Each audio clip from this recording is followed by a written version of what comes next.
എന്താ മോളെ? വേറെ എന്തെങ്കിലും എടുക്കണോ മാഡം? കൊച്ചിന് ഭയങ്കര പല്ലുവേദന. ഇവിടെ അടുത്ത് എവിടെയും ക്ലിനിക്ക് ഉണ്ടെന്ന് അറിയോ?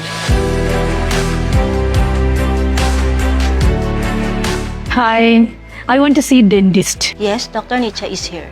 ഡോക്ടർ, മോൾക്ക് ഭയങ്കരമായിട്ട് പല്ലുവേദന. Which side? Or let me check. Pain എപ്പോഴാണ് സ്റ്റാർട്ട് ചെയ്തത് ശരിക്കും? നമ്മൾ ഫുഡ് കഴിച്ചുകൊണ്ടിരുന്ന സമയത്ത് കഴിച്ചവള് തുടങ്ങിയപ്പോൾ അവൾക്ക് വേദന. മോൾക്ക് വായിലൊരു ക്യാവിറ്റി ഉണ്ട്, അതുകൊണ്ടാണ് ആ സ്നാക്ക് കഴിച്ചപ്പോൾ ആ സെൻസിറ്റിവിറ്റി അല്ലെങ്കിൽ പെയിൻ ഫീൽ ചെയ്യും. അത് ഫില്ല് ചെയ്താൽ മാറാവുന്നതേ ഉള്ളൂ. നമുക്കൊരു JIC അല്ലെങ്കിൽ പല്ലിന്റെ അതേ കളറിലുള്ള കോമ്പോസിറ്റ് ഫില്ലിംഗ് ഉണ്ട്, അത് ചെയ്താൽ മതിയാവും. ഡോക്ടർ, ഇത് വൺ ടൈം സിറ്റിങ്ങിൽ കഴിയുമോ? പിന്നെ ഭയങ്കര പെയിൻ ആയിരിക്കുമോ? Yes, it's a single sitting procedure. ഒരു വിസിറ്റിൽ കഴിയും.